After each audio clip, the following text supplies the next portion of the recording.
Assalamualaikum warahmatullahi wabarakatuh.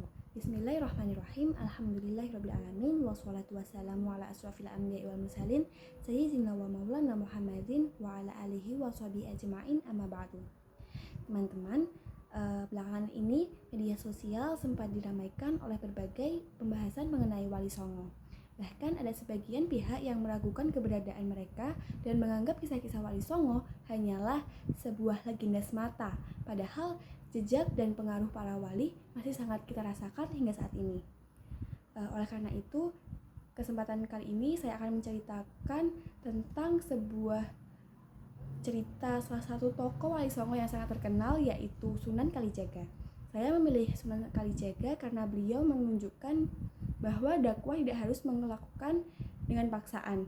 Beliau menyebarkan agama Islam melalui cara yang sangat bijaksana, menghargai budaya masyarakat, dan mampu menciptakan perubahan besar tanpa menimbulkan perpecahan.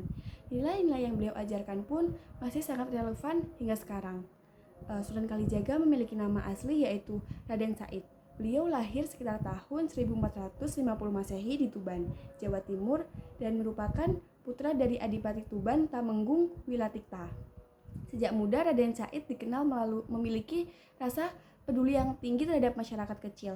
Melihat banyak masyarakat yang hidup dalam kesulitan, ia pernah mengambil harta dari orang-orang kaya untuk dibagikan kepada mereka yang membutuhkan.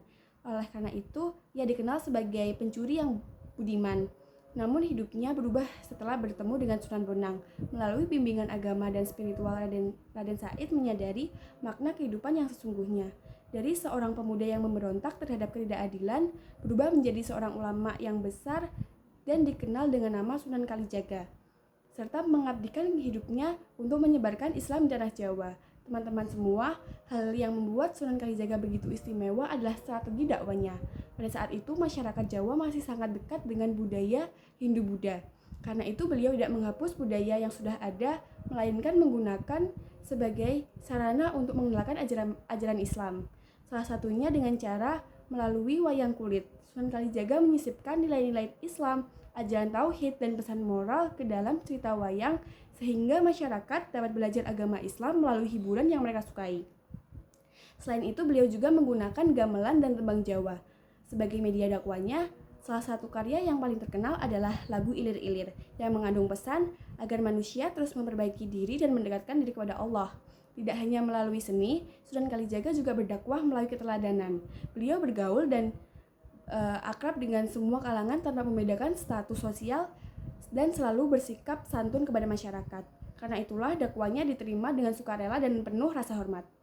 Teman-teman semua, dari kisah Sunan Kalijaga kita dapat beberapa pelajaran yang bisa diterapkan sebagai generasi muda. Pertama, kita harus mampu menyesuaikan diri dengan perkembangan zaman tanpa meninggalkan nilai-nilai kebaikan. Kedua, kita harus menghargai keberagaman dan menjadikannya sebagai sarana untuk mempererat persatuan, bukan sebagai alasan untuk saling membedakan. Teman-teman, Sunan Kalijaga membuktikan bahwa dakwah yang dilakukan dengan kesabaran dan penghormatan terhadap budaya mampu meninggalkan pengaruh yang bertahan hingga ratusan tahun. Oleh karena itu, mari kita teladani semangat kebijaksanaan dan sikap toleransi dari Sunan Kalijaga dalam kehidupan sehari-hari. Terima kasih atas perhatian yang diberikan. Semoga kisah Sunan Kalijaga yang saya sampaikan dapat menambah wawasan dan menginspirasi kalian semua.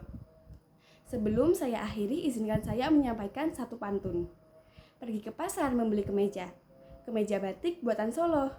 Mari kita teladani Sunan Kalijaga, bukti nyata agungnya Wali Songo. Wassalamualaikum warahmatullahi wabarakatuh.